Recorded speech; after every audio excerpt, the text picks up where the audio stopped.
ఆడవాళ్ళు ఉన్న చేతికి గాజులు ఇలా ఇలా చూపించినా ఇక లోపలికి రాడు పరశురాముడు. అందుకని కొంతమంది క్షత్రియులు గాజులు వేసుకుని ఆయన వస్తుంటే చేతులు బయటికి పెట్టి చప్పుడు చేశారు. ఆడవాళ్ళు ఉన్నారని వెళ్ళిపోయాడు. అలా బతికారు కొంతమంది.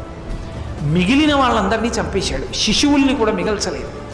21 మాటలు భూమండలం అంతా తిరిగి క్షత్రియులన్న వాళ్ళని విడిచిపెట్టకుండా సంహరించి ఈ నెత్తురంతా తీసుకెళ్ళి కురుక్షేత్రంలో 5 హ్రదములు తవ్వాడు. 5 చెరువులు తవ్వి 5 చెరువులు ఈ క్షత్రియుల యొక్క నెత్తుటితో నింపాడు. వాటిని శమంతక పంచకం అని పిలుస్తారు. 5 నెత్తుటి చెరువులు చేసి 5 నెత్తురు తీసి తండ్రికి పితరులకు తర్పణం చేశాడు. అది ఆవేశం. అందుకని ఆవేశావతారమే.